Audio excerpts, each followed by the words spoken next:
La présentation du jour, elle vise à vous faire connaître le programme ECOSNOR, donc un programme de coopération scientifique entre la France et le Mexique, qui existe depuis plus de 30 ans et qui finance donc des mobilités internationales dans le cadre de projets de recherche.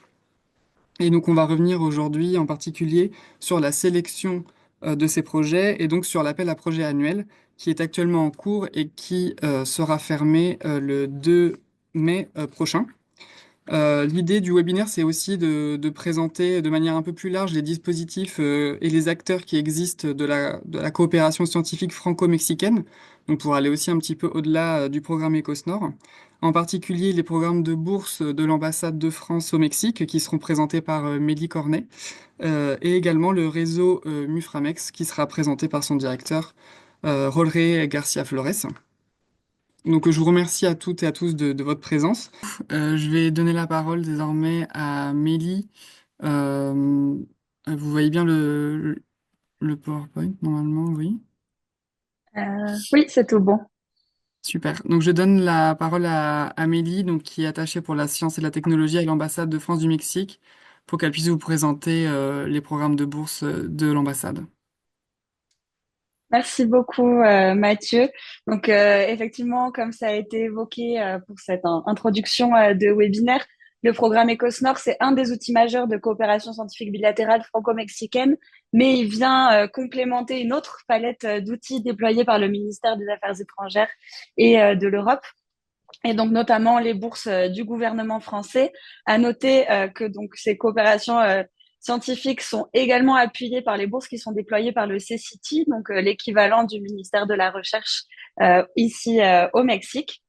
Et donc je vais vous présenter rapidement ces bourses qui sont déployées par le MEAE et donc que nous mettons en œuvre à l'ambassade de France au Mexique, sachant que c'est des bourses qui sont plutôt à destination des personnes du Mexique vers la France. Donc l'intérêt, on sait très bien que là, le public de ce webinaire, normalement, est plutôt un public français, mais l'intérêt, c'est aussi que vous, en tant que chercheuses et chercheurs françaises et français, vous soyez au courant de ces outils pour lorsque vous entamez des discussions avec vos collaborateurs et collaboratrices mexicaines et mexicains, vous puissiez aussi leur suggérer des moyens d'implémenter la collaboration et donc de lancer ces nouveaux projets. Slide suivante, s'il te plaît, Mathieu. Merci beaucoup. Donc, les bourses du gouvernement français, alors il y a des bourses qui sont au niveau master qu'on ne présentera pas ici, qui sont gérées par mes collègues de la coopération universitaire, mais sachez qu'elles existent et vous pourrez trouver toutes les informations sur le site Campus France Mexique. Au niveau donc des premières étapes, on va dire, de la recherche, le ministère, donc le MEAE et l'ambassade de France au Mexique financent des bourses de doctorat en co-tutelle qui couvrent une allocation mensuelle pendant 6 mois pour la durée du doctorat, donc pendant 3 ans, lors du séjour du doctorant en France. Donc, cette co-tutelle doit se faire forcément avec des allers-retours entre la France et le Mexique. Et la bourse que propose l'ambassade couvre le séjour de ce candidat au doctorat pendant son séjour en France sur ces 3 ans. Ça couvre également le billet d'avion aller-retour à chaque changement de pays entre le Mexique et la France. Et également donc la couverture de sécurité sociale lors du séjour en France. Et ça permet une exonération des frais d'inscription lors de réinscription chaque année à l'université française pour le doctorant ou la doctorante. L'appel donc pour ces bourses de doctorat en co-tutelle va ouvrir avant la fin du mois d'avril. Et pareil, l'appel sera retrouvé sur le site Campus France Mexique et on enverra également les informations. Donc, si vous commencez à avoir un projet de doctorat en co-tutelle qui émerge avec un partenaire mexicain, n'hésitez pas à vous renseigner sur l'appel et à nous contacter. Bien sûr, il faut déjà avoir un candidat qui fera ce doctorat en co-tutelle. Mais voilà, n'hésitez pas à vous rapprocher de nous si vous avez un projet de doctorat en co-tutelle. Ensuite, une autre bourse au niveau du doctorat qui là est gérée directement au niveau du ministère en France sont les bourses France Excellence Eiffel qui, elles, couvrent des doctorats, on va dire, normaux, donc des doctorats réalisés 100% en France et permet aux lauréats doctorants d'avoir une allocation mensuelle donc de 36 mois, donc la durée du doctorat français de 1 800 € mensuels. Cette bourse couvre également Le billet d'avion, cette fois-ci, donc une fois, puisque normalement le candidat va passer toute la durée de son doctorat en France. Donc un billet d'avion entre le Mexique et la France. Et également, donc toujours pareil, qui est un peu le fonctionnement classique des bourses proposées par le gouvernement français, qui vont avec une inscription à la sécurité sociale française et l'exonération des frais d'inscription. À noter donc pour cet appel des bourses France Excellence Eiffel, autant pour les bourses de doctorat en co-tutelle que je viens de vous présenter, c'était vraiment tout sujet. Pour les bourses France Excellence Eiffel, on a des thématiques de recherche qui sont sélectionnées, donc plusieurs thématiques que vous pouvez voir en sciences et techniques et plusieurs thématiques en sciences humaines et sociales. Et là, l'appel ouvre en fin d'année, donc pour un début du doctorat l'année suivante, et ce sera donc le 1er octobre 2025. Sachant que cette candidature pour les bourses France Excellence Eiffel se fait directement via les universités. Et donc, il faut se rapprocher de l'université et ce sera elle qui ensuite posera la candidature pour le doctorant auprès du gouvernement français. Enfin, une bourse un peu moins connue et un peu plus niche, ce sont les bourses d'études en théologie, qui sont également prises en charge par le gouvernement français, qui propose, donc pareil pour une thèse réalisée 100% en France, une allocation pour 3 ans et qui est ouvert aux étudiants francophones de toute religion, donc pour un doctorat sur des études en théologie. Et l'appel ouvrirait également d'ici la fin du mois d'avril 2025 et sera publié également sur le site Campus France Mexique. Voilà, donc si jamais vous avez des doctorants étrangers, en l'occurrence mexicains, qui se rapprochent de vous pour chercher des opportunités de bourse, vous pouvez également les aiguiller vers le site de Campus France, qui alors a une liste non exhaustive, mais déjà très large de toutes les bourses possibles au niveau du doctorat. Donc, comme vous voyez là sur la capture d'écran, il est possible de choisir par domaine d'études, par nationalité d'origine du candidat, etc. Donc, n'hésitez pas également à inciter vos candidats à venir chercher des ressources financières sur ce site de Campus France. Ensuite, l'ambassade donc finance des bourses de mobilité scientifique. Donc là, pour l'invitation de chercheurs mexicains vers la France, qui sont les bourses de l'ambassade qu'on appelle séjour scientifique de haut niveau ou SSHN, et qui, elles, permettent de couvrir des per diem pour une durée de 1 à 6 mois en France, et également donc le billet d'avion et l'inscription à une couverture sociale en France. Donc là, il s'agit plutôt de ça pourrait être même un premier pas avant l'écriture d'un projet Ecosnor. Il s'agit d'impulser une nouvelle collaboration. Donc, ça peut être une visite qui peut être faite à l'occasion de l'écriture conjointe d'un projet de recherche plus large, de la réalisation d'expérimentations qui peuvent conduire à une première publication et donc ensuite au lancement vers un projet de plus grande ampleur. Ça peut être aussi l'opportunité d'offrir aux candidats, enfin aux visiteurs mexicains la possibilité de donner des séminaires dans le laboratoire français d'accueil ou des cours. Donc voilà, ça peut être vraiment multiforme. Le but, c'est de pouvoir créer un contact qui ouvrira ensuite vers une collaboration de plus longue durée et donc avec des outils qui montent un petit peu en puissance.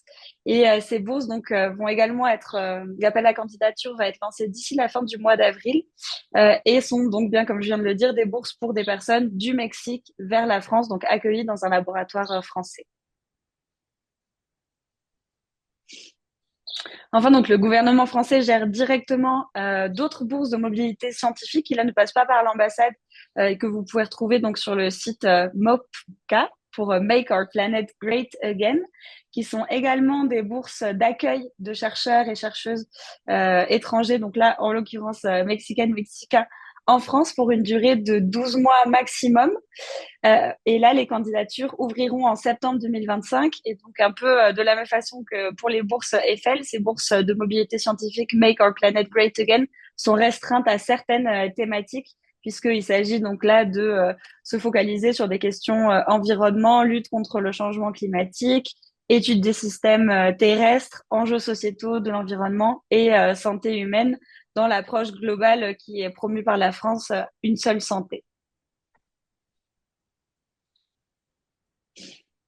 Voilà. Et enfin, donc pour ce qui est des bourses d'accueil de chercheurs et chercheuses étrangers et étrangères, nous vous conseillons aussi de regarder directement au sein de votre université parce qu'il existe des chaires d'accueil de chercheurs étrangers ou des appels qui sont lancés de façon régulière. Par exemple, il y a quelques semaines, l'université de Montpellier avait lancé une visiting fellowship programme également sur le thème des transitions. Donc, n'hésitez pas aussi à vous rapprocher directement des relations internationales de votre université pour savoir si de tels programmes existent pour accueillir des chercheurs avec lesquels vous auriez envie de collaborer.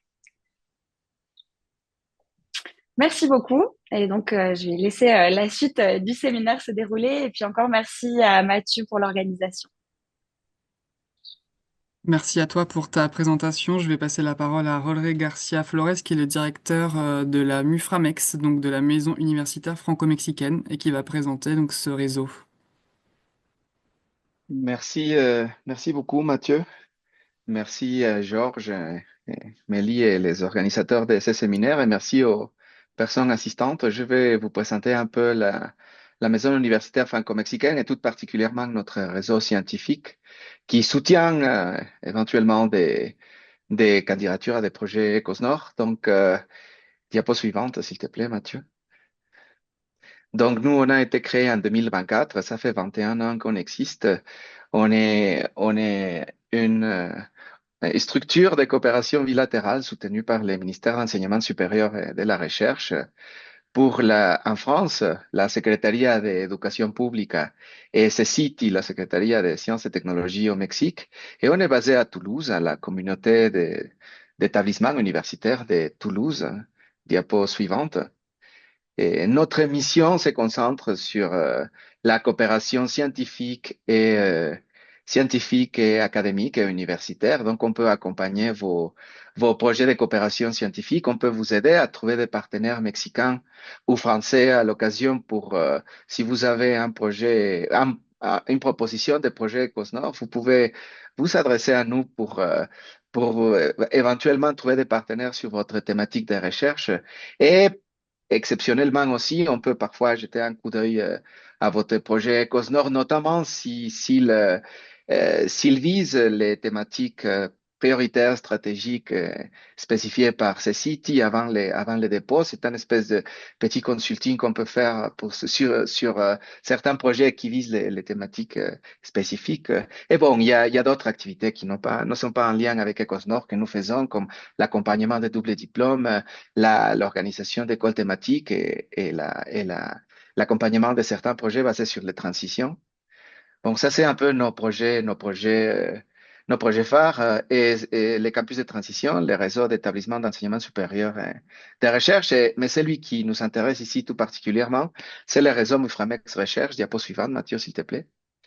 Bon, c'est une communauté d'à peu près 800 chercheuses et chercheurs franco-mexicains qui sont vraiment les acteurs de la coopération bilatérale. Donc, déjà, au sein de ces réseaux, vous pouvez trouver des partenaires pour vos projets de recherche. Nous animons un certain nombre d'activités et nous pouvons accompagner aussi les montages des projets COSNOR sur les QR codes. Vous savez, euh, bon, les liens pour vous inscrire. Si vous, au-delà du master, si vous êtes impliqué ou vous voulez avoir des liens scientifiques en France, vous pourrez vous inscrire pour soumettre votre candidature. Diapo suivante, Mathieu, s'il te plaît.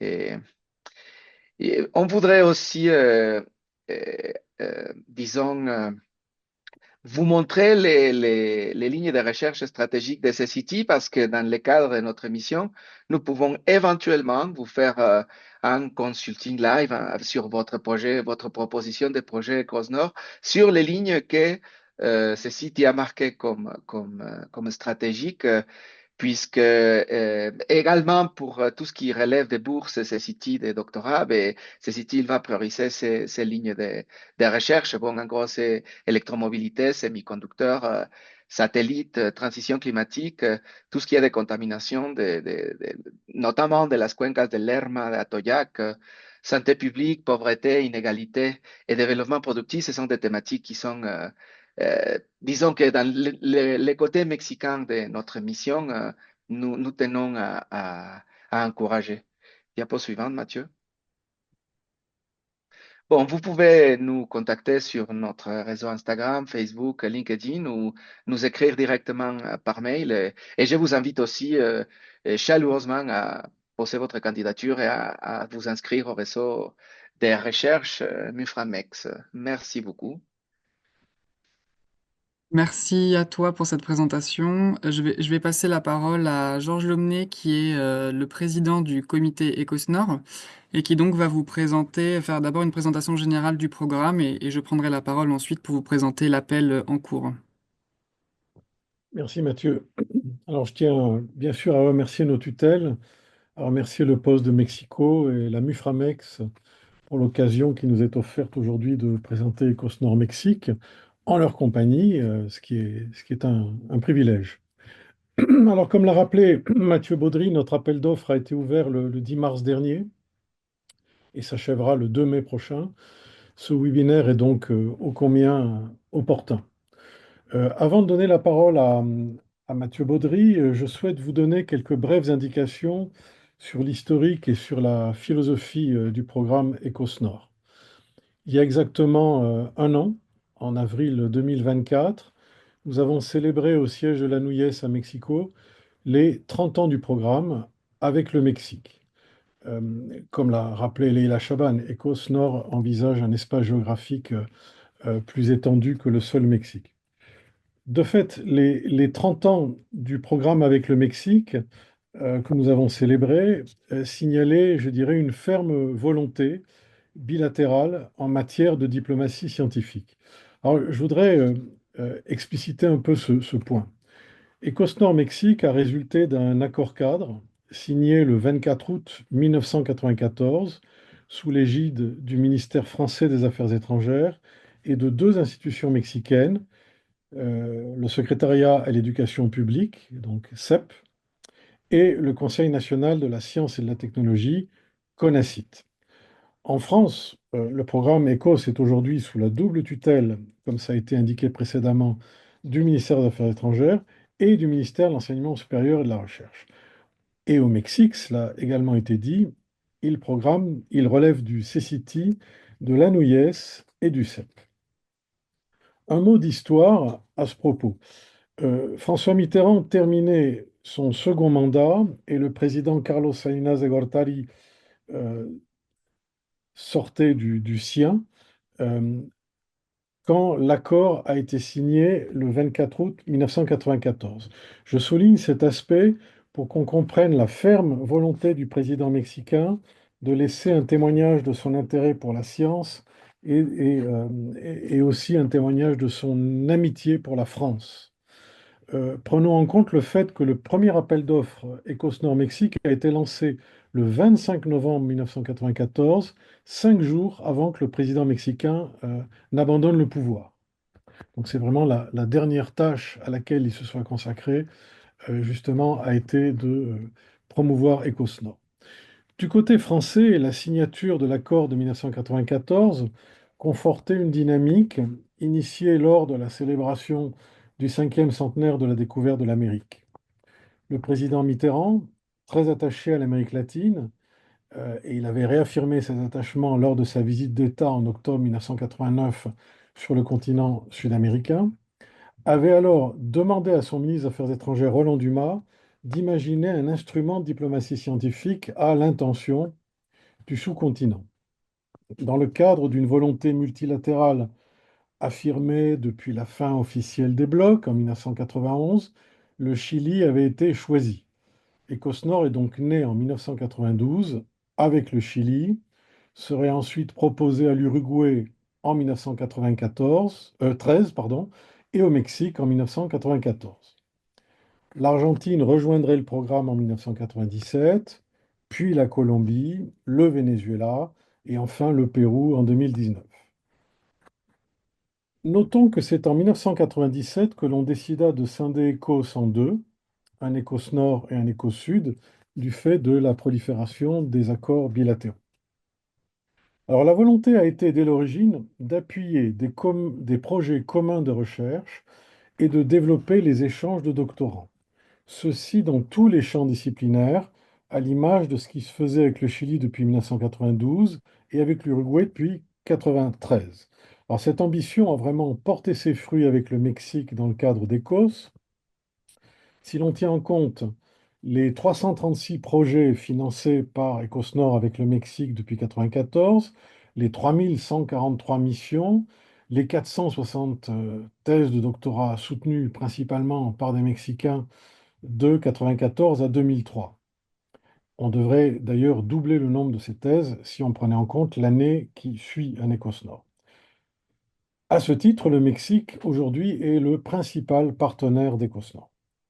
Alors nous l'avons réaffirmé dès mars 2023 lors des premières assises franco-mexicaines de l'enseignement supérieur et de la recherche qui se sont tenues à Mexico à l'initiative de l'ambassade de France et de la NUYES, puis lors de la célébration des 30 ans du programme l'an dernier. Leïla Chaban a parlé tout à l'heure des analyses auxquelles procède le ministère. Précisément, à l'occasion des 30 ans d'Ecosnor, une enquête a été menée par la délégation aux affaires européennes et internationales, le DAEI du ministère de l'Enseignement supérieur, auprès des porteurs français de projets Ecosnor Mexique. Alors, 87 d'entre eux ont répondu à l'enquête, ce qui a permis d'analyser la dynamique du programme. La qualité scientifique a pu être évaluée, et notamment en fonction du taux de sélection de gagnants par rapport au nombre de candidats. Il nous a été dit tout à l'heure que ce taux de sélection était en moyenne de 39%. En ce qui concerne Ecosnor, il est de 29% de 2006 à 2022. Donc c'est un taux de sélection plus élevé que la moyenne des 100 programmes dépendants du MES. Par ailleurs, si l'on considère les projets retenus entre 2018 et 2024, 70% des projets Ecosnor gagnants ont été le fruit de coopérations bilatérales antérieures, ce qui prouve bien que pour gagner un Ecosnor, la maturité de la relation bilatérale quand même est importante. L'éventail des disciplines a été analysé aussi l'an dernier. Euh, pour la période 2006-2022, on voit une prépondérance de la physique-chimie. 26% des gagnants du programme étaient dans ces deux disciplines. Ensuite viennent la biologie et la santé, 20%, l'agronomie, 20%. On pourra en reparler plus tard si vous le souhaitez. Donc les sciences humaines et sociales sont à hauteur de 13%. C'est un peu le parent pauvre du programme. Mais plus récemment, non. C'est-à-dire que la part des SHS ne cesse d'augmenter. La répartition géographique des projets montre l'importance croissante des coopérations décentralisées, même si les régions capitales de Mexico et de Paris, ainsi que les deux régions que sont l'Occitanie et le Nuevo León au Mexique, continuent de figurer en tête du palmarès. Mais on en reparlera aussi si vous le souhaitez, nous luttons contre. Euh, Enfin, l'effet de levier du programme est assez remarquable puisque 93% des porteurs interrogés ont dit l'impact décisif que ces 4 ans de financement avaient eu dans la poursuite de leurs recherches.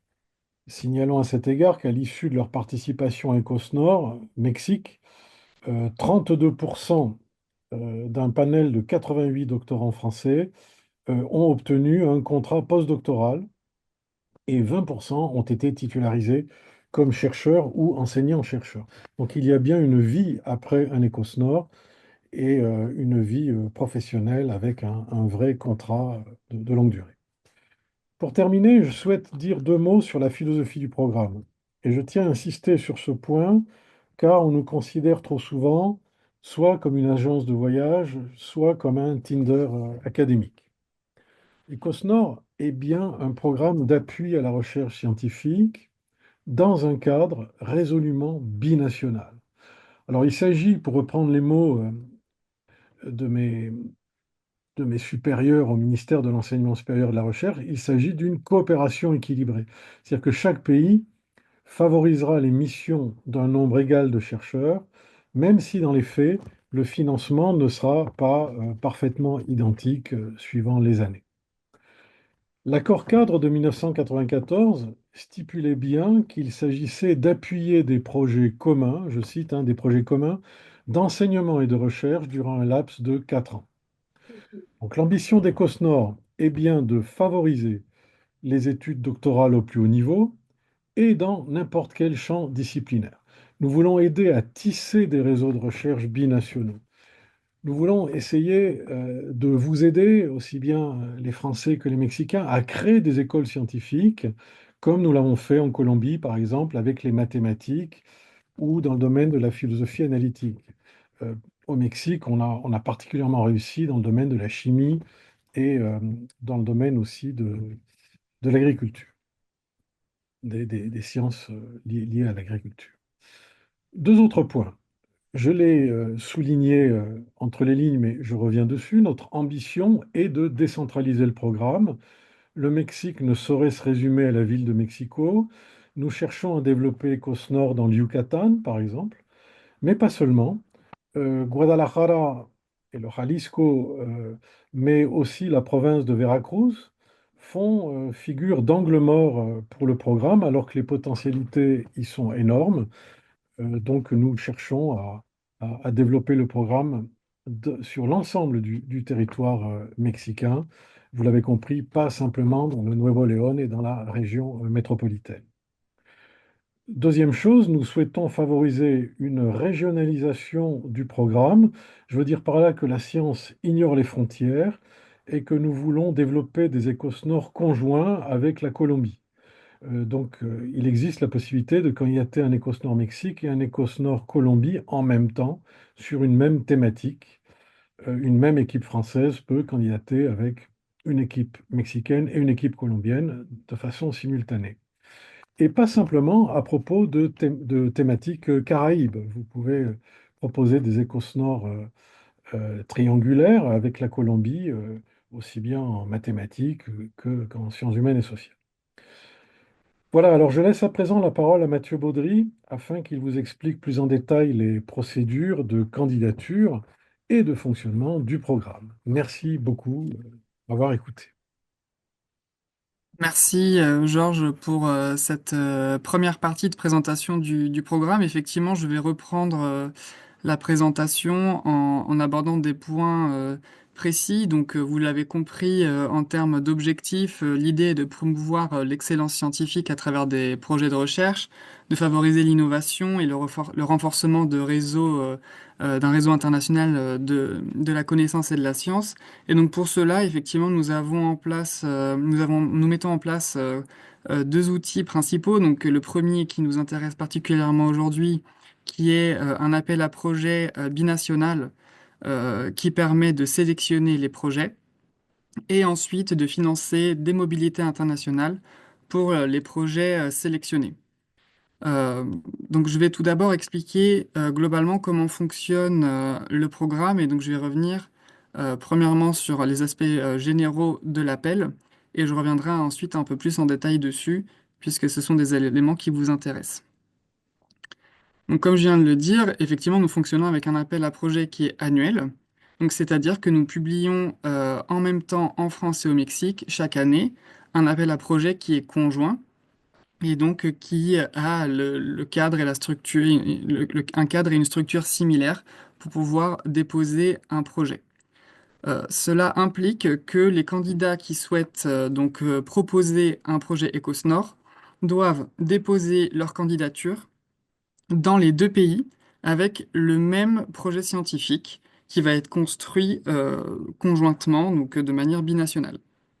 Ça veut dire qu'il va falloir rédiger le projet scientifique en espagnol pour pouvoir candidater du côté mexicain et rédiger ce même projet en français ou en anglais pour postuler du côté français.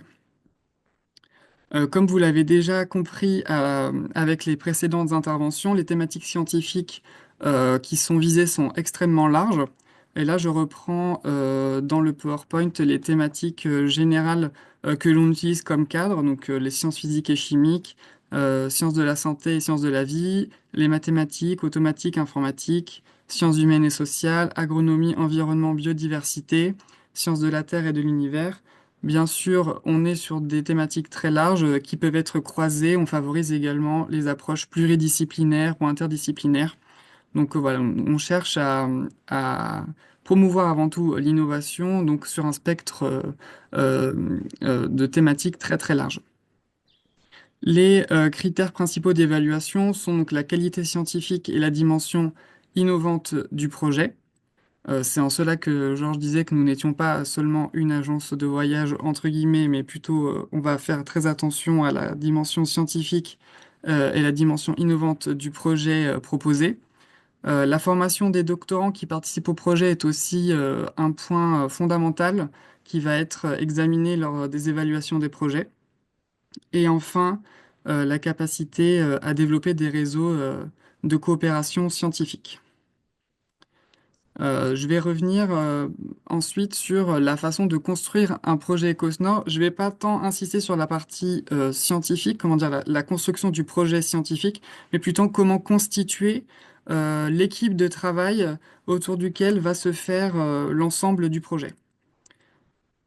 Il y a deux points importants à prendre en compte pour pouvoir candidater au programme Ecosnor. La première, c'est la nécessité de construire une équipe de recherche internationale, puisque chaque projet se compose d'une part d'une équipe mexicaine qui va pouvoir bénéficier de mobilité en direction de la France et d'une équipe française qui va pouvoir bénéficier de mobilité en direction du Mexique. L'idée étant que ces deux équipes travaillent ensemble autour donc du projet scientifique commun qui a été proposé lors de l'appel à candidature. Il faut tenir en compte que donc, les personnes qui composent chaque équipe doivent être rattachées à une institution universitaire ou de recherche, donc au Mexique pour l'équipe mexicaine et en France pour l'équipe française. Et on part du principe que la nationalité n'a pas, c'est pas la question importante pour nous, ça n'importe pas. L'idée, c'est que une personne soit rattachée à une institution dans le pays concerné. Et aussi à noter, alors c'est pas écrit dans le PowerPoint, mais une équipe française comme une équipe mexicaine peuvent être composées de personnes qui sont rattachées à des institutions différentes. Ça veut dire que dans chaque équipe, les personnes ne doivent pas nécessairement provenir de la même institution. Simplement, il y aura une personne qui va être considérée comme responsable du projet au Mexique et une personne qui sera considérée comme responsable du projet en France. Et ce seront à travers l'institution de rattachement de ce responsable que l'on va attribuer le programme, le projet. Le deuxième point important, donc, c'est l'intégration des étudiants et des étudiantes en doctorat. Donc c'est un élément qui est obligatoire à la fois enfin, du côté mexicain dans l'équipe mexicaine et à la fois dans l'équipe française, donc pour la partie en France. Donc ça veut dire que dans chaque équipe, donc dans l'équipe française, l'étudiant doit être inscrit en doctorat dans une institution française. Et c'est exactement le même cas pour enfin, l'équipe mexicaine. Enfin, on imagine déjà les questions. Un contrat doctoral dure 3 ans, un projet Cosner dure 4 ans. Donc, effectivement, comment dire, les deux périodes ne concordent pas. Il faut savoir que une fois qu'un doctorant soutient sa thèse, il n'est plus considéré comme junior et pouvant bénéficier d'une mobilité en tant que junior dans le projet. Mais par contre, d'autres doctorants peuvent intégrer le projet tout au long de celui-ci, que ce soit à la première année comme à la dernière année du projet. Il est possible d'intégrer de nouveaux doctorants dans les équipes en justifiant bien évidemment de l'intérêt de cette intégration. Ensuite, je vais vous expliquer comment fonctionne un projet Ecosnor une fois qu'il a été sélectionné. Et donc là, je vais plutôt insister sur les mobilités qui sont financées. Donc chaque projet Ecosnor dure donc 4 ans. Et ces 4 ans sont structurés autour de 4 étapes qui durent chacune une année. Donc c'est plutôt 4 fois un an pour un total de 4 ans. Et vous allez comprendre pourquoi, parce qu'on va faire une répartition des mobilités financées sur ces 4 ans. Lorsqu'on parle de mobilité, donc on finance la mobilité internationale entre la France et le Mexique, c'est-à-dire le transport et les indemnités de séjour. Et donc les projets Ecosnor avec le Mexique reçoivent 4 mobilités annuelles, donc sur 4 ans, et donc ça fait un total de 16 mobilités qui seront financées tout au long du projet. Ces mobilités sont réparties géographiquement, c'est-à-dire que chaque année, sur les 4 mobilités annuelles, 2 mobilités vont être financées depuis le Mexique vers la France et 2 mobilités depuis la France vers le Mexique, pour qu'on puisse avoir un équilibre des mobilités. Et elles vont être également réparties en fonction des personnes qui composent chaque équipe. Donc 2 mobilités annuelles pour l'équipe française et 2 mobilités annuelles pour l'équipe mexicaine, qui sont réparties entre un chercheur et un étudiant. Donc ça veut dire que chaque année, on finance les missions d'un chercheur français, d'un étudiant français, d'un chercheur mexicain et d'un étudiant mexicain. Comme ça sur 4 ans, et ça fait 16 mobilités. À partir de l'appel 2025, et c'est important de le souligner, la répartition des financements change.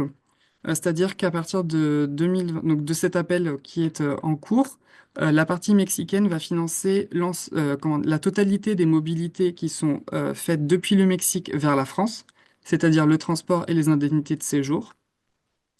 Et la partie française finance toutes les mobilités depuis la France vers le Mexique, c'est-à-dire donc le transport et les indemnités de séjour également. Ce n'était pas le cas jusqu'à présent. Pendant 31 ans, on a fonctionné sur un financement qui était croisé, c'est-à-dire que une partie de la mission était financée par la France, une partie de la mission était financée par le Mexique, ce qui pouvait causer quelques difficultés administratives, puisque les 2 pays n'ont pas forcément les mêmes fonctionnement administratif. Et donc, c'est pour nous une avancée positive, puisque ça va permettre de soulager administrativement la préparation des missions pour les chercheurs et pour les étudiants, et donc de fluidifier la préparation des missions. Pour continuer, donc, je vais plutôt me concentrer cette fois-ci sur donc, l'appel en cours. Donc, pour rappel, le calendrier, donc l'appel a été ouvert le 10 mars dernier et sera fermé le 2 mai 2025 en France et au Mexique, puisque je vous rappelle qu'il faut postuler à la fois en France et au Mexique. Les candidatures seront évaluées dans une période qui ira de juin à octobre. La sélection des projets se fera entre octobre et novembre, et la publication des résultats ainsi que le début des projets sont prévus pour le mois de janvier 2026. Nous avons remis ici donc les liens pour candidater. Donc la candidature en France se fait en ligne sur la plateforme MoveOn. Donc il s'agit d'un formulaire à remplir et d'intégrer, téléverser les documents demandés. Les contacts pour toute question, donc l'adresse mail ecosnor@univ-paris13.fr, c'est la mienne. Donc si vous avez des questions, c'est vers moi que vous tournerez. Et pour candidater au Mexique, donc le dépôt de la candidature se fait en espagnol de manière similaire sur la plateforme qui est développée par le CCT, qui s'appelle Salsa Proyectos Habilitado. Je vous ai mis également le contact de la personne avec qui je travaille conjointement sur l'appel dans le PowerPoint. Je vais revenir maintenant sur la composition du formulaire. Euh, donc, euh, dans le formulaire à remplir pour pouvoir candidater, il va falloir indiquer la composition des équipes, c'est-à-dire la liste de chaque personne qui sera inscrite dans le projet. Et cette liste correspond aux personnes donc, qui pourront bénéficier des mobilités. La liste, elle va concerner l'équipe française, donc à la fois les chercheurs et les étudiants, donc en doctorat, et aussi l'équipe mexicaine, donc les chercheurs mexicains et les étudiants en doctorat au Mexique. Pour chaque personne, il va falloir fournir un CV et pour simplifier la lecture des dossiers, on vous demande d'utiliser le modèle de CV qui est directement sur la plateforme et de remplir ce modèle pour plus de clarté, notamment au moment des évaluations. Il y a aussi toute une partie de description du projet scientifique. Donc, je vous ai remis toutes les catégories à remplir, qui vous permet de vous donner un peu une idée des attendus. Donc, un titre, un résumé, des mots-clés, bon, ça c'est plutôt des éléments généraux. Une description argumentée du projet, un plan de formation des doctorants, c'est-à-dire comment ils vont être impliqués dans le projet et comment ils vont être intégrés aussi dans les mobilités. L'implication de chaque personne dans les équipes, donc équipe française et mexicaine, et aussi les implications de chaque équipe entre elles, comment elles vont travailler ensemble. Et on vous demande également une liste de publications significatives qui montrent votre inscription dans le projet de recherche sur lequel vous voulez travailler. Donc là, de même, c'est un modèle de document qui est directement à télécharger sur la plateforme, avec toutes les catégories indiquées ici, donc pour faire un remplissage du document assez simple. Dernier élément qui concerne l'aval institutionnel. Donc ce sont les signatures de l'institution de rattachement du porteur français. Le projet doit être présenté effectivement à l'institution qui doit signer enfin, qui doit signer pour validation la proposition euh, de la candidature. Donc les signatures sont celles du responsable du projet lui-même, le responsable de l'unité de recherche et le chef d'établissement. Vous avez également le modèle de document qui est directement à télécharger sur le formulaire. À noter d'ailleurs, c'est écrit sur le document en lui-même qu'il est possible de remettre ce document une semaine après la clôture de l'appel, puisqu'on a conscience que ces signatures peuvent prendre du temps, et surtout vu le calendrier de cette année, puisque on sait tous qu'un 2 mai, c'est entre un 1er mai et un samedi, donc on sait que ça peut prendre aussi un peu plus de temps cette année, donc voilà, on pourra laisser un peu plus de temps si vraiment c'est nécessaire après le 2 mai.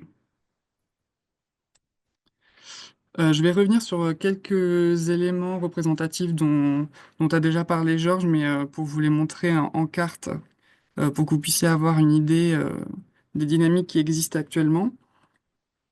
Donc ici, vous pouvez voir une cartographie des projets en cours. Donc Ecosnor Mexique, on en a 43 actuellement en 2025. Et donc là, vous pouvez voir la répartition à la fois géographique en France et la répartition des institutions qui sont concernées. Donc effectivement, on voit la prévalence de Paris, mais en même temps, beaucoup de projets en région. Donc on voit effectivement une décentralisation, entre guillemets, en cours du programme Ecosnor Mexique.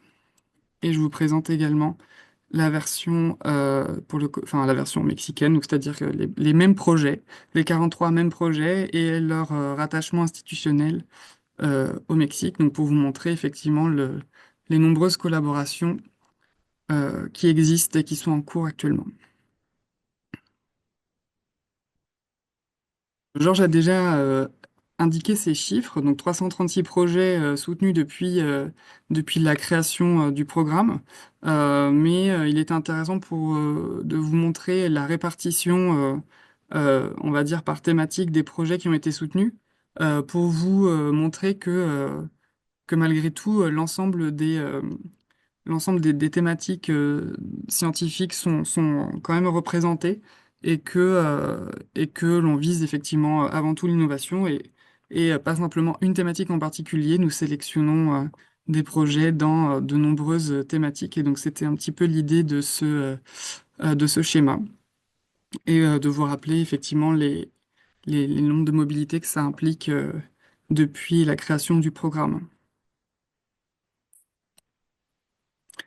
On a voulu faire un travail aussi de compréhension, enfin, de revenir sur l'historique du projet, enfin des programmes, pardon, comme l'a fait par exemple le MESR en faisant des études d'impact. On a voulu nous essayer de comprendre la répartition géographique des projets Ecosnor depuis les débuts et pour voir enfin voilà, quelles sont les dynamiques depuis 30 ans. Et donc vous avez ici une répartition de tous les projets qui ont été sélectionnés depuis le début dans les régions françaises. Donc vous pouvez voir effectivement que l'Île-de-France prend pas mal de place, mais malgré tout 30% à peine, et le reste est quand même réparti en régions et même dans les Antilles. Et donc on a fait aussi ce travail pour le Mexique, avec une répartition dans de nombreux États, même s'il y a encore quelques États qui n'ont pas de projet Ecos Nord. Euh, Donc voilà, c'était simplement pour que vous puissiez voir la diversité, à la fois thématique et la diversité géographique, un petit peu des relations qui sont mises en place à travers ces projets EcoSnor. Je voudrais simplement terminer en vous présentant le comité EcoSnor en France, pour pouvoir aussi mettre un visage sur le travail scientifique qui est fait, les remercier pour leur travail au quotidien. Nous avons effectivement un comité scientifique qui suit l'ensemble des projets depuis les candidatures jusqu'à la fin des projets lorsqu'ils ont atteint les 4 ans de fonctionnement et qui nous permet d'avoir aussi ce suivi et ce regard scientifique au-delà des simples missions à organiser et pour comprendre ce qui fonctionne peut-être moins, quels sont les résultats, comment ces projets peuvent évoluer par la suite. Et donc, vous avez notamment les contacts donc, de Georges Lomné, qui est donc le président du comité Ecosnor et qui est aussi coordinateur des sciences humaines et sociales. Vous avez également, en avant-dernier, mon mail. Voilà, en tant que responsable administratif et financier du programme, vous pouvez me contacter à cette seconde adresse mail. Euh, voilà. Je vous remercie pour votre attention. Vous pouvez, si vous le souhaitez, suivre un peu les actualités du programme sur LinkedIn en scannant ce QR code. J'ai remis également mon adresse mail si vous avez des questions. Sur LinkedIn, nous essayons de publier un maximum d'informations et nous avons relié aussi ce compte à notre compte YouTube, puisque nous publions également des vidéos de présentation de projets EcoSnor sur la page EcoSnor de YouTube et sur lequel vous pouvez retrouver de nombreuses présentations de projets qui ont eu lieu et qui peuvent aussi vous donner une idée de la diversité des projets qu'on a pu soutenir jusqu'à présent. Voilà, je vous remercie. Si jamais, peut-être on va pouvoir passer euh, aux questions. J'ai pas eu encore l'occasion de regarder le chat des questions-réponses. Alors, combien d'étudiants doctorants peut-on avoir? Au minimum un. C'est l'objectif. Plus il y en a et plus c'est intéressant. Il faut voir, ça dépend l'idée, c'est quand même de pouvoir justifier l'intégration des doctorants dans les projets. Donc à partir du moment où il y en a au moins un, pour nous, c'est le plus important. Après, s'il y en a plusieurs, tant que c'est justifié, euh, voilà, c'est le plus important. Est-ce que la durée du programme peut être moins de 4 ans? On n'a pas cette possibilité-là pour l'instant de réduire la durée, puisque ça dépend des accords bilatéraux. Donc, il faudrait qu'on voit avec notre partenaire mexicain si c'est possible, mais pour l'instant, c'est pas encore le cas.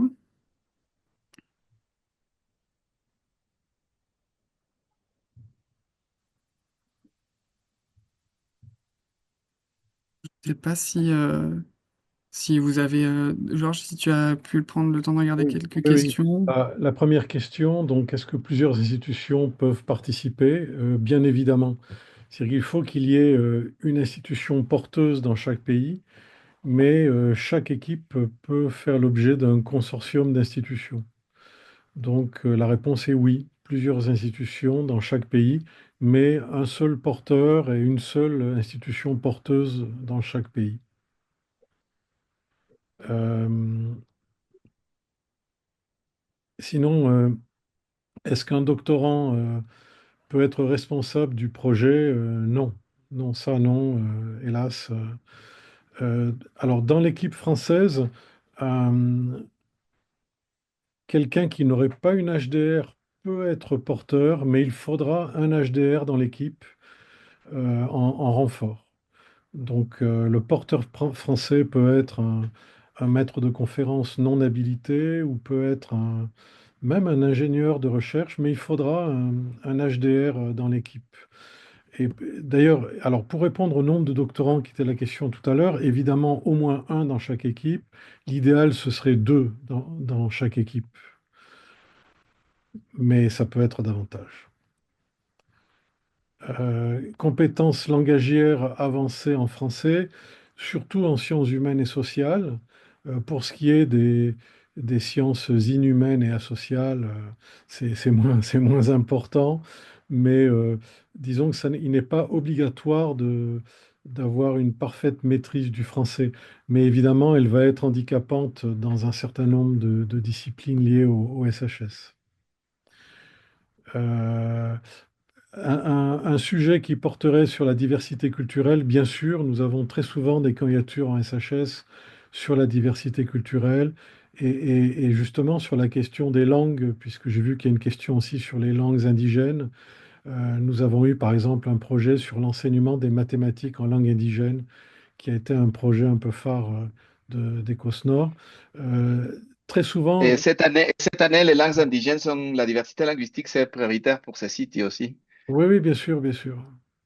Oui, ce que je voulais dire, c'est que la plupart des projets qui remportent Ecosnor sont souvent des projets ou interdisciplinaires. Si vous avez plutôt intérêt à croiser les disciplines, alors ça ne veut pas dire mettre de l'intelligence artificielle en tant que discipline, puisque l'intelligence artificielle, on va la retrouver à peu près dans tous les projets.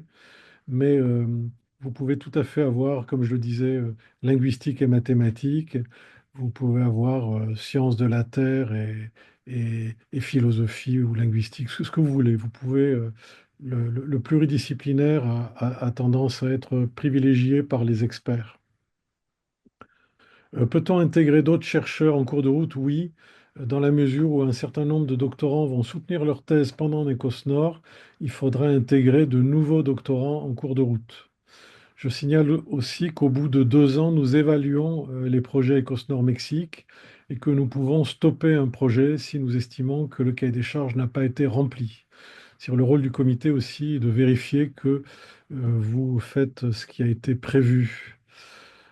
Donc on peut intégrer de nouveaux doctorants et certains sortiront d'ailleurs pendant l'Ecosnor. Et Euh, intégrer, évidemment, c'est la même chose pour les chercheurs qui peuvent être intégrés, des chercheurs peuvent être intégrés tout au long du projet. J'ai insisté effectivement plus sur les doctorants par rapport à la durée des contrats doctoraux, enfin des financements en tout cas qui durent 3 ans. Mais c'est effectivement le cas aussi pour les chercheurs. On essaye d'avoir cette flexibilité dans la composition des équipes tout au long des projets. Et les post-doctorants peuvent participer aussi. Ils vont pas être considérés comme juniors, ils vont être considérés comme seniors. Mais bien évidemment, les post-doctorants peuvent participer et les doctorants en co-tutelle également. Si c'est une co-tutelle France-Mexique, il va falloir décider simplement si le doctorant fera partie de l'équipe française ou s'il fera partie de l'équipe mexicaine. J'entends par là que un doctorant en co-tutelle France-Mexique ne pourra pas bénéficier un coup d'une mission dans le sens Mexique-France et une autre année dans le sens France-Mexique. Il faudra décider, entre guillemets, de le mettre dans une des deux équipes pour bénéficier tout le temps du même sens de mobilité. alors il y a Euh, plusieurs questions sur le nombre de membres de chaque équipe. Euh, je dirais qu'une bonne équipe, en gros, c'est 5 personnes. Euh, alors, ça peut être 3 chercheurs et 2 doctorants. Ça peut être aussi 2 chercheurs et 3 doctorants. Euh, il n'y a pas de nombre maximum de chercheurs, mais il faut prendre en compte que il n'y aura que 8 missions dans chaque sens. Et donc, plus il y a de chercheurs, moins on pourra voyager. Euh, c'est-à-dire, euh, s'il y a une équipe de 8 personnes, chacun pourra voyager une fois. Si l'équipe est de 4, chacun pourra voyager 2 fois, etc. Donc en réalité, c'est le ratio entre le nombre de missions et le nombre de chercheurs qui est à prendre en compte par ceux qui candidatent. Mais il n'y a pas de chiffres standards. Mais je dirais que 5 et 5, c'est assez bien comme ratio. Les critères de sélection, bien sûr, c'est l'excellence. Pas être à la mode, mais être innovant. Alors évidemment, chacun des deux comités, en fonction de ses ministères et des politiques gouvernementales, a quelques inflexions à respecter. Ça a été dit tout à l'heure, par exemple en SHS, euh, les langues indigènes vont être privilégiées par la partie mexicaine, mais nous privilégions l'excellence avant tout. Donc il n'y a pas de discrimination positive en fonction d'une thématique donnée. Voilà. Pour la question de si le ou la doctorante française doit obligatoirement voyager au Mexique chaque année. Alors, c'est comme ça que c'est prévu. Alors, on ne peut pas obliger le doctorant à partir. En revanche, on n'autorise pas les seniors à prendre la place d'un junior pour voyager. C'est-à-dire que l'objectif est vraiment de garder cet équilibre entre, entre les voyages financés pour les seniors et les voyages financés pour les juniors. Et l'idée, c'est de faire en sorte que voilà, que ces missions puissent être utilisées pour les bonnes personnes, je veux dire pour les juniors d'un côté et pour les seniors de l'autre. Je vois aussi une question sur la gestion des mobilités et des allocations. C'est effectivement géré par le secrétariat ECOSNOR, donc c'est-à-dire par moi-même et une autre personne qui est gestionnaire administrative qui travaille avec moi. Donc ça veut dire que pour la préparation des missions, tout passe par moi et il n'y a pas de conventionnement avec les laboratoires. Donc le laboratoire français ne va pas recevoir la subvention. euh, L'ambassade de France au Mexique verse la subvention directement au comité qui va ensuite gérer euh, la prise en charge des mobilités. Une Donc question effectivement, sur il y a une question sur les post-doctorants. Donc les post-doctorants sont considérés comme des chercheurs, ils ne sont pas considérés comme des doctorants. Hein, il faut effectivement qu'il y ait un HDR minimum euh, dans l'équipe, mais qui c'est pas forcément cette personne qui va porter le projet. Le porteur de projet doit-il être le directeur de thèse obligatoirement? Non. Après, on sait que en fonction des disciplines, les doctorants effectivement travaillent plus ou moins proches de leur directeur de thèse et donc dans certaines disciplines, ça va être plutôt presque obligatoire entre guillemets que le directeur de thèse et le doctorant travaillent ensemble dans le projet. Mais dans d'autres disciplines, c'est pas forcément le cas, donc c'est pas une obligation. Après, c'est à vous de voir effectivement dans la constitution des équipes ce qui est le plus, enfin ce qui vaut le plus le coup et comment vous pouvez le justifier dans le cadre du projet. il y a une question, peut-on inclure les jeunes docteurs s'ils ne sont pas enseignants titulaires? Oui, à condition qu'ils appartiennent à une équipe de recherche. Ce qui est important pour nous, c'est l'inscription dans une équipe de recherche. Donc ils pourront Oui, être, ils auront le rang de chercheurs s'ils sont déjà docteurs. voilà. Il faut qu'ils aient la possibilité comment dire, il faut que le laboratoire, il soit rattaché à un laboratoire pour que ce laboratoire puisse émettre un ordre de mission. Il y a une Donc ça question, implique forcément un rattachement. Voilà. il y a une question, est-ce que chaque doctorant doit obligatoirement voyager chaque année? Non, non, non. Ce qui est important, c'est que les doctorants inscrits dans chaque équipe puissent voyager au moins une fois. S'il n'y a que deux doctorants dans une équipe, ils pourront chacun voyager deux fois. Voilà. Quelle est la documentation requise pour chaque membre de l'équipe? Alors, les, les membres de chaque équipe doivent être inscrits dans une institution du pays qui candidate. C'est-à-dire que si vous êtes mexicain et que vous faites votre thèse en France, vous comptez comme français. Mais une documentation requise, donc un CV, bien sûr.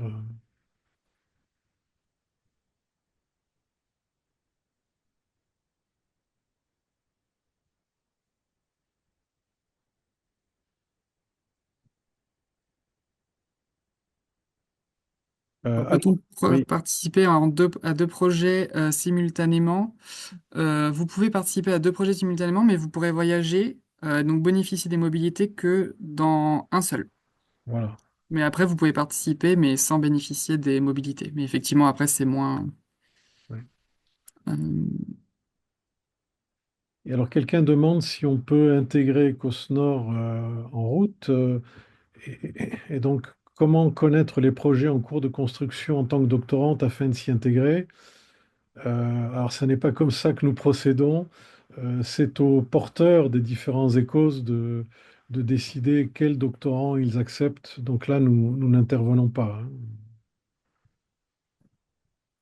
Sur la question du changement du responsable du technique au Mexique ou en France en cours de route, ça sera uniquement le cas si la personne qui est porteuse du projet se retire.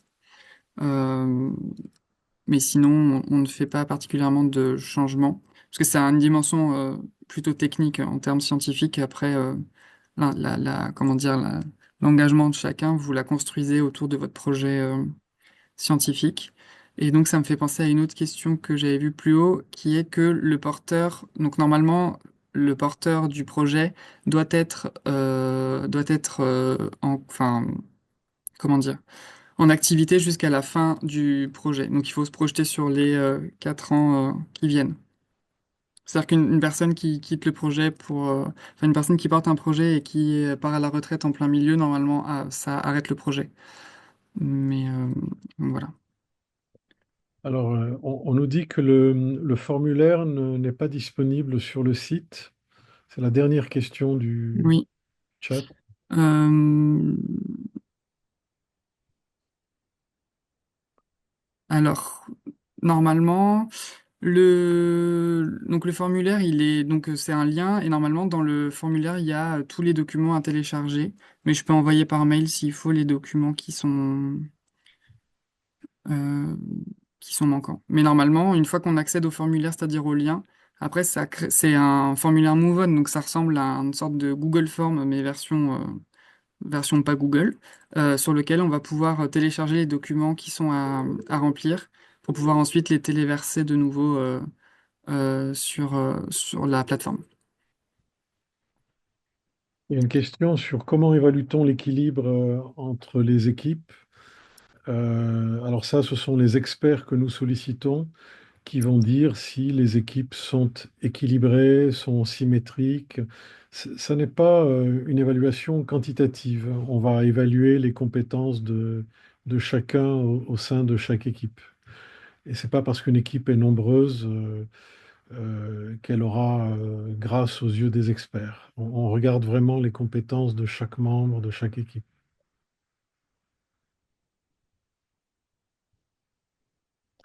Il y a implication possible du secteur privé, mais à condition que le chercheur soit quand même rattaché à une équipe de recherche. Euh,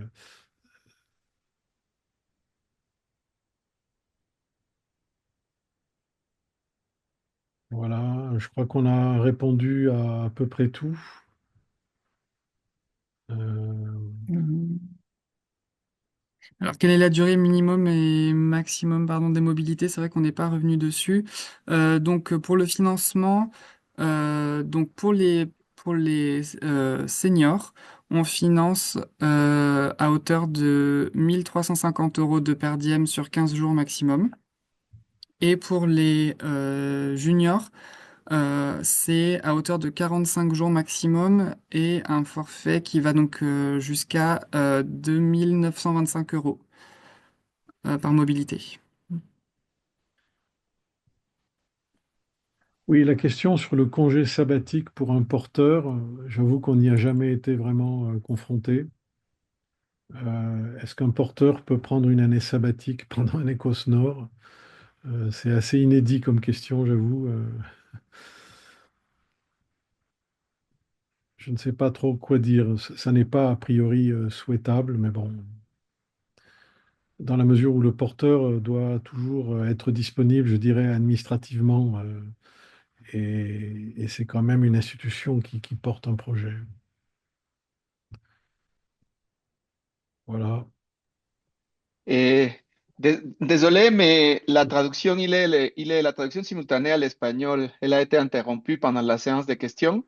Ah, Entonces, las personas que estaban en español, que nos estaban escuchando y que se cayó la traducción, escríbanos ya sea a Mathieu o a Muframex con sus preguntas y se las respondemos específicamente.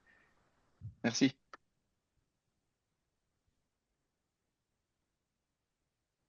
oui, alors concernant l'année sabbatique, c'est vrai qu'au Mexique, le statut est très différent de la France. Là, je répondais plutôt pour la France.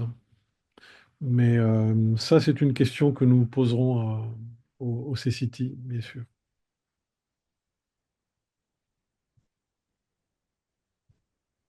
Oui, une chose, un chercheur peut rester autant de temps qu'il veut en France ou au Mexique, mais bien sûr, ce sera à sa charge dès que cela excède le nombre de jours prévus par Ecosnor.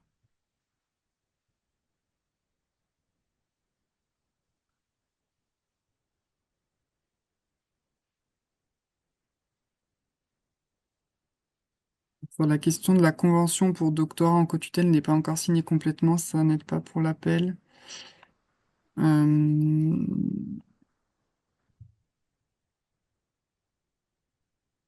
donc vous pouvez indiquer dans le dans votre candidature que la co-tutelle est en cours de signature. Mais et après nous le transmettre dès que c'est fait, nous transmettre la convention pour qu'on puisse bien s'en assurer quoi. Je sais pas si tu sur ce point, Georges, tu veux ajouter quelque chose. Oui, non, non, non, non. Je vois qu'il y a encore une question sur le niveau de français. Donc, je répète ce que j'ai dit tout à l'heure. Pour les sciences humaines et sociales, il est très préférable d'avoir un bon niveau de français. Je rappelle quand même qu'ECOSNOR est un accord de coopération bilatérale et qu'en principe, les chercheurs et les doctorants mexicains s'intéressent également au terrain français. C'est-à-dire, il ne s'agit pas d'un programme où des équipes françaises viendraient uniquement travailler sur des problématiques mexicaines. On nous le reprocherait d'ailleurs, hein. Donc il s'agit bien sûr de maîtriser aussi des terrains d'études français et de parler le français, en tout cas pour les SHS. Dans le domaine des sciences dures, la connaissance du français est moins obligatoire, mais ça, tout le monde le sait. Voilà.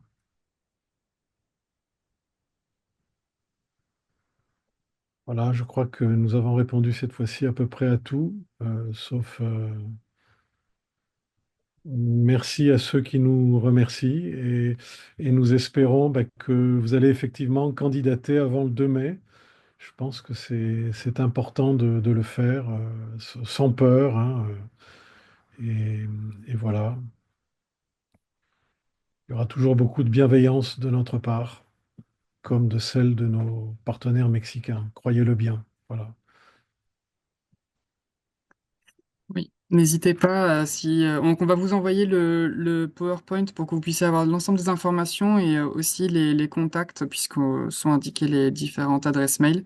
Et n'hésitez pas à nous écrire par mail pour qu'on puisse répondre à vos questions si jamais il y en a de nouvelles qui surviennent ou si on a oublié quelques questions dans le chat. On a essayé de répondre à tout, mais effectivement, c'est pas toujours évident de tout traiter. Donc voilà, n'hésitez pas, on reste disponible tous les jours. Donc si vous avez des questions, on y répondra avec plaisir.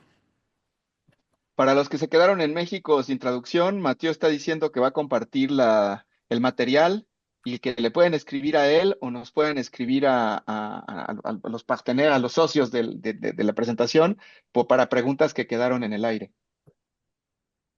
Si lo pueden hacer en español también está bien. Y lo pueden Euh, hacer día y noche, ya que trabajamos día y noche. En especial Mathieu. En especial Mathieu. claro. La Muframex también. Bueno, muchísimas gracias, Jorge. Muchas gracias a todos. Merci beaucoup pour l'organisation. Merci à la Miframex pour l'appui technique. De... Merci à tous. Donc, on clôt la session.